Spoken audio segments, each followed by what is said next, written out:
the Danish cancer register, it keeps circling around. You know, we actually haven't got a health minister. We have got the Danish cancer register. Yeah. They are running healthcare in Denmark. Yeah.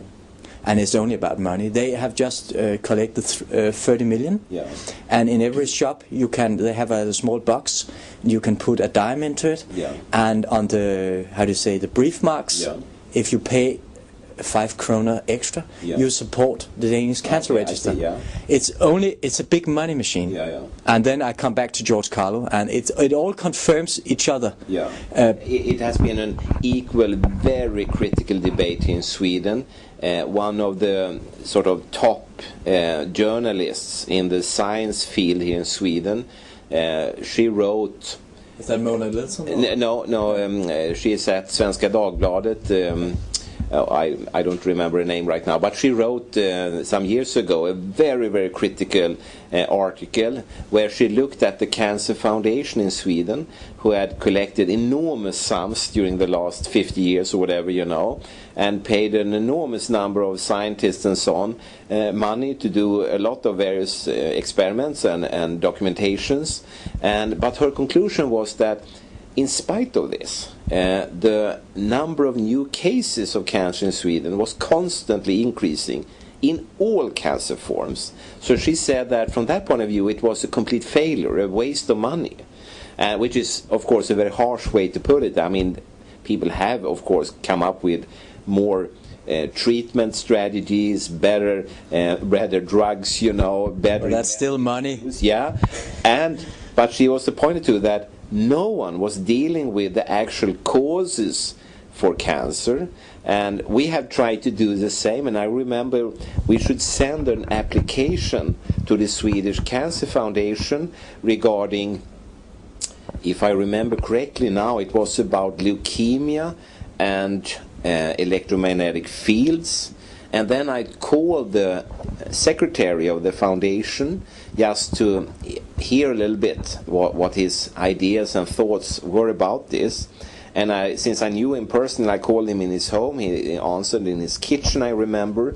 And along the conversation, he said, you know, we were writing an application. We didn't have it finished. We hadn't sent anything.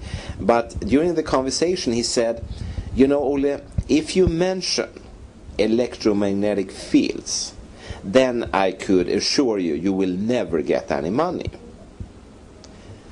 And I was surprised by this thing. You know, he wanted to help me, of course, but I was surprised because he went ahead of the application and evaluation process just by saying, if you write this word, you will not get any money. And I realized that there was some kind of notion or discussion or statement within this foundation. And we wrote the application, we finished it, we sent it, and of course we didn't get any money because we had written electromagnetic fields. That was the thing we wanted to investigate as a causative agent. And I hear the same story everywhere around the world. And as you say, George Carlos and other, they have pointed to that there is a problem here really regarding the funding and the forces behind it, the priorities and how they are set, you know. And again, we are talking about needs, but the question is the needs of the cancer patient and his or her relatives, is that fulfilled, or is it more the stocks and bonds of the market we are talking about? And I do hope it's the former one, you know. Yeah, perhaps. There are more people living from treating cancer in the world than there's dying every year. Yeah, I know. I mean, so it's a huge industry. Yeah, of course, it's an enormous industry. I do realize that, you know, and it was it would of course be a dramatic catastrophe if anyone would solve the cancer riddle, you know, and we would get away from cancer or any other type of riddle, you know. And when I'm out lecturing, I, for instance, show data that if you irradiate certain cells or animals or human beings, they would, for instance, get an increase in the mast cells in the body, reactivity, an allergic reaction. Some other experiments would prove an increase in blood pressure. And then I asked the audience, do you think this is good? And they always say, no, this is very bad. We don't want to have a higher blood pressure from the microwaves of mobile phones. And I say, but you should say it's good, because this will gain a lot of money, and your private savings, your retirement funds and so on, they will gain momentum. They will become richer. So it is very good, isn't it? And then people get very, very stressed and frustrated because they realize that everything ties together, you know. If you have an increase here, that's not good, but it's good for your private economy, you know. So, there you are.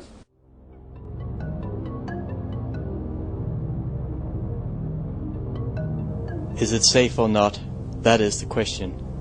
It's all up to you now. Now you have been presented with Professor Ola Johansson and what he has experienced during many, many years.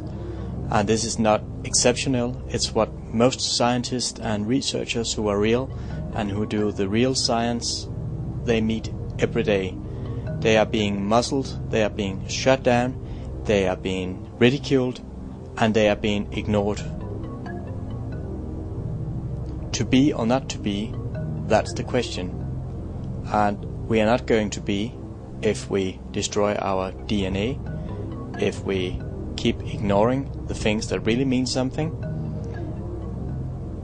What I would like you to consider is that professors and scientists all over the world, they don't use mobile phones, because when they research into these things, they found out what the mobile phones and the wireless society actually does to the DNA, to the brain, to the cells, to life actually.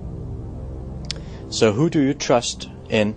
Is it the authorities, the government, the health authorities, or is it scientists and professors who only research in these things? Or what about yourself? Do you trust in yourself?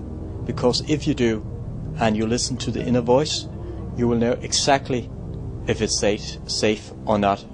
It's all up to you. Please make the right choice. What do you think? Oh, well, I mean, hopefully this is not crazy, but of course your stomach feeling is that it is. And wherever you are, you're irradiated with this. So the question is if, yeah, no, that's true, really. Perhaps you can make good consumers in this way.